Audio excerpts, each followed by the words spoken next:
Hello everyone, welcome back on my YouTube channel. Student, Indian international trade में आज के lecture में हम लोग डिस्कस करेंगे एक्सिम बैंक को। ठीक है, क्या है एक्सिम बैंक? तो लेट्स कवर स्टार्ट करते हैं। एक्सिम बैंक को शॉर्ट में या फिर एक्सिम बैंक को जो अगर मैं एक्सप्लेन कर रहा हूँ तो इसका मतलब है एक्सपोर्ट इंपोर्ट बैंक। ठीक है, so let's cover premier export finance institutions of country setup. ये क्या है? एक प्रीमियर एक्सपोर्ट फाइनेंस इंस्टीट्यूशन है जो एक्सपोर्ट के लिए क्या करता है, यानी कि इंटरनेशनल ट्रेड के लिए फंडिंग असिस्टेंसी प्रोवाइड करवाता है कंट्री। ठीक है, जितने भी एक्सपोर्टर्स हैं they can raise funds and financial services okay by the Exim bank. तो इसकी शुरुआत 1982 में की गई थी under the Exim Bank of India Act 1981। तो आप Exim Bank of India Act 1981 की बात करें तो डिटेल में आपको पढ़ने को मिलेगा कि भाई एक्सिम बैंक की जो शुरुआत की गई उसके पीछे क्या ऑब्जेक्टिव है। ठीक है, तो प्रीमियर एक्सपोर्ट फाइनेंस इंस्टीट्यूशंस है और इंटरनेशनल ट्रेड को प्रमोट करता है। ठीक है, government of India launch the institution with the mandate not just enhance export but integrate the country foreign trade also. ठीक है, देश में इंटरनेशनल ट्रेड को बढ़ावा देने के लिए और ज़्यादा इम्प्रूव करने के लिए एक्सिम बैंक की शुरुआत की गई। ठीक है, और एक्सिम बैंक के थ्रू जितनी भी जो भी कंट्री की जितनी भी कंपनीज हैं, ठीक है, यानी कि जितनी भी ऑर्गेनाइजेशंस जो एक्सपोर्ट से रिलेटेड फंक्शंस को परफॉर्म कर रही हैं उनको स्पेशली फंडिंग असिस्टेंसी या असिस्टेंस किया जाता है बाय द एक्सिम बैंक, ताकि वो और ज़्यादा इंटरनेशनल बिजनेस को बढ़ाएं और देश की जो इकोनॉमी है उसको इम्प्रूव करने में हेल्प करें। ठीक है, क्योंकि जैसे कि हमें पता है, ऑलरेडी हम पढ़ चुके हैं, जितना ज़्यादा हम एक्सपोर्ट करेंगे उतना ही हमारे देश की इकोनॉमी के लिए क्या है, अच्छा है। ठीक है, क्योंकि अगर हम फॉरेन इन्वेस्टमेंट की बात करते हैं तो इससे बहुत और सारी अपॉर्चुनिटीज़ क्रिएट होती हैं। जैसे कि मैं एग्जांपल के तौर पे कोट करता हूँ कि भाई अगर मैं कोई एक्सपोर्टर हूँ और मैं एक्सपोर्ट कर रहा हूँ, तो एक्सपोर्ट करूँगा तो मेरा जो पहली चीज़ क्या है कि जितने भी जो भारत का जो भी गुड्स हैं वो फॉरेन मार्केट में जाएंगे। ठीक है, एक तरीके से गुडविल बढ़ेगी। दूसरा, नंबर ऑफ अपॉर्चुनिटीज़ क्रिएट होती हैं। ध्यान दीजिए, अगर हम इंटरनेशनल बिजनेस की बात कर रहे हैं तो इंटरनेशनल बिजनेस की वजह से हमारे कंट्री में और भी बहुत सारी अपॉर्चुनिटीज़ क्रिएट होती हैं। ठीक है, अभी मैं एक यूनिट चला रहा हूँ, फिर मुझे मेरे बहुत सारे इंटरनेशनल बायर्स हो जाएंगे तो मैं अलग अलग यूनिट्स ओपन करूँगा। तो अलग अलग यूनिट्स को ओपन करने के लिए मुझे लोगों की ज़रूरत पड़ेगी। जैसे कि इंडिया लेबर इंटेंसिव कंट्री है, तो उस केस में मैं क्या करूँगा, लोगों को हायर करूँगा। तो इससे क्या हो रहा है, एक तो जीडीपी में मैं हेल्प कर रहा हूँ। ठीक है, एक्सपोर्ट जो हम बढ़ा रहे हैं वो जीडीपी में कंट्रीब्यूट हो रहा है। दूसरा, नेशनल इनकम बढ़ रही है। तीसरा, लोगों की अवेयरनेस बढ़ रही है, उनके स्किल्स, क्योंकि आज के टाइम में क्या है, बहुत ज़्यादा अपडेटेड गुड्स इंटरनेशनल मार्केट में एग्जिस्ट करते हैं। तो आपको भी उसी हिसाब से टेक्नोलॉजी अपग्रेड होगी, number of job opportunities create होंगी। तो यही सारे फैक्टर्स होते हैं जो हमारी किसी भी कंट्री की इकोनॉमी को इम्प्रूव करने में हेल्प करते हैं।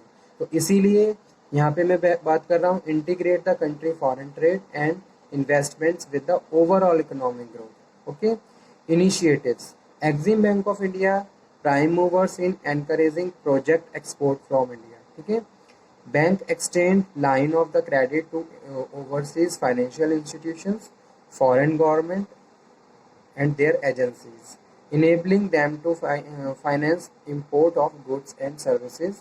Okay, the bank overseas investment finance program offers a varieties of facilities for Indian investment and acquisition overseas. Okay, the bank provides financial assistance by the way of term loan in their rupees of foreign customer. Financial assistance provide करती है countries को और country की organisation को। ठीक है, Exim bank, तो ये भी अपने आप में बहुत ज़्यादा इंपॉर्टेंट फंक्शन है। So under the export market finance program Exim Bank support the small and medium enterprise.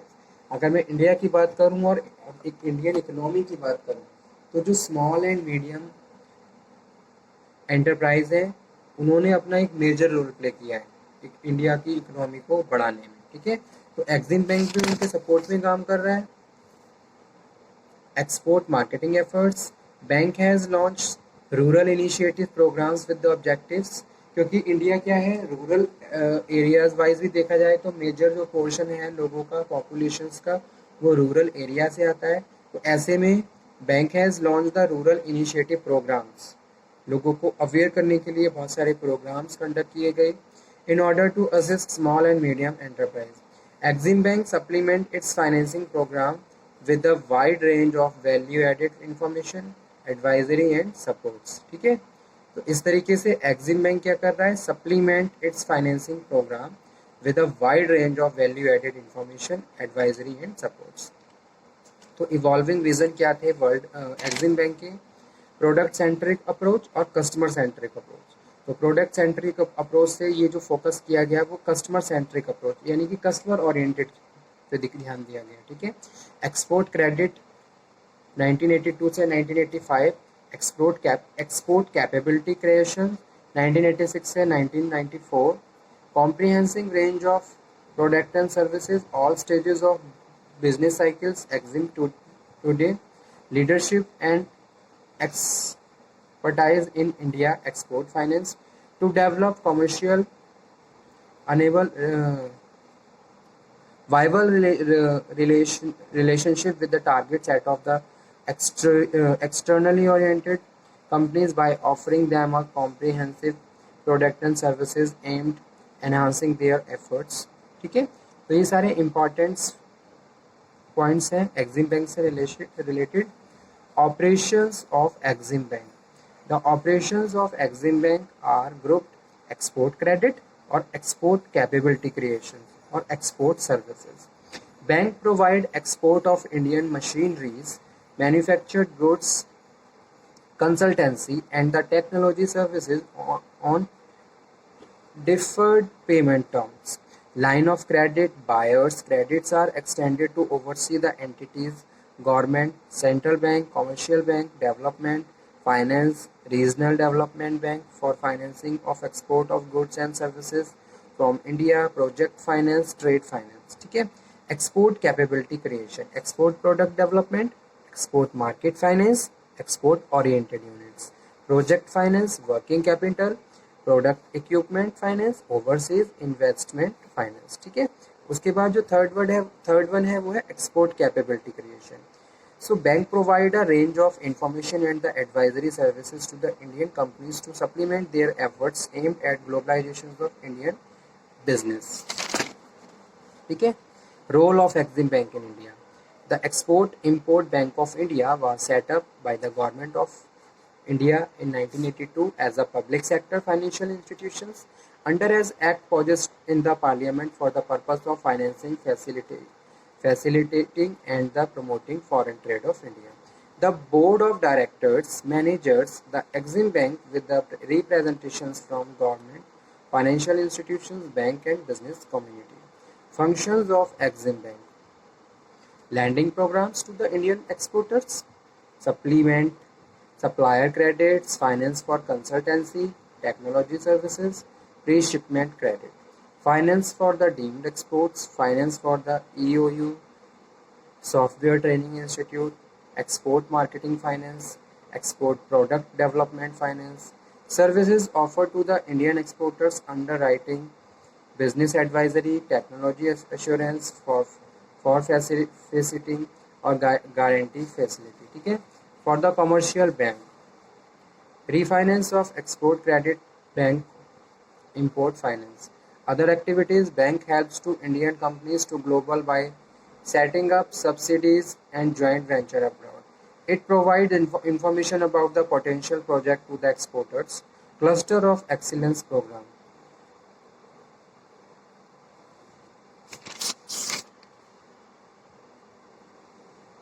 ठीक है, तो इस तरीके से एक्जिम बैंक का जो टॉपिक है वो भी एग्जाम के पॉइंट ऑफ व्यू से इम्पोर्टेंट है।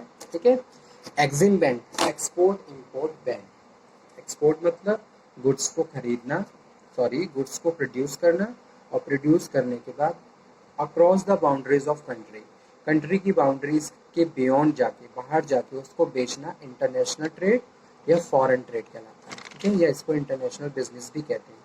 तो इसका मतलब क्या होता है कि भाई जैसे इंडिया है, इंडिया में क्या है कि गुड्स को बनाया जा रहा है, मैन्युफैक्चर किया जा रहा है, उसमें भी क्या होता है, comparative advantage cost theory based production होता है। जो भी रिसोर्सेज हमारे पास एक्सेस क्वांटिटी में अवेलेबल है उनको हम ऑप्टिमम यूटिलाइज करके उन कंट्रीज में गुड्स को बेचते हैं जहां हमारी गुड्स की डिमांड होती है, ठीक है। और डिमांड कहाँ होगी, जहाँ स्केर्सिटी ऑफ गुड्स होगी।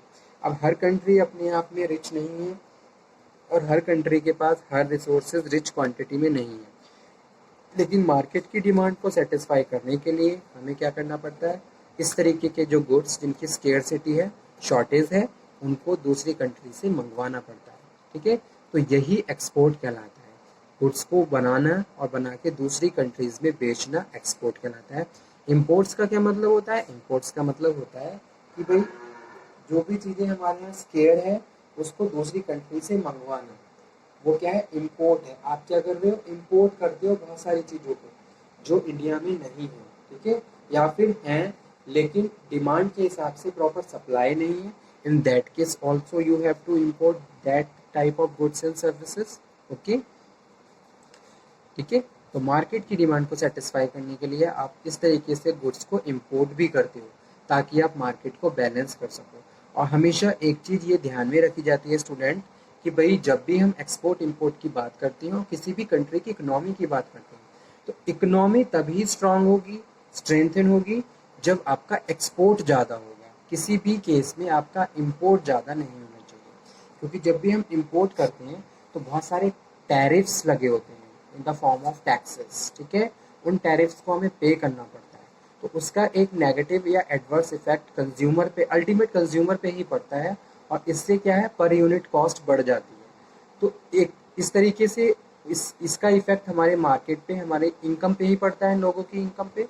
तो इसीलिए ये हमेशा ध्यान में रखा जाता है कि जब भी हम एक्सपोर्ट इंपोर्ट की बात कर रहे हैं, आपको एक्सपोर्ट भी करना है, इंपोर्ट भी करना है, लेकिन कभी भी इंपोर्ट ज़्यादा नहीं होना चाहिए। आपको इंपोर्ट को हमेशा मेंटेन करके रखना है और एक्सपोर्ट को हमेशा बढ़ा के रखना है ताकि आपका इंटरनेशनल ट्रेड हमेशा बैलेंस रहे, ठीक है। तो आज का टॉपिक मैं यहीं पे फिनिश करता हूँ। Okay, thank you very much. If you have any doubt, any query, then you can again discuss. Thank you student.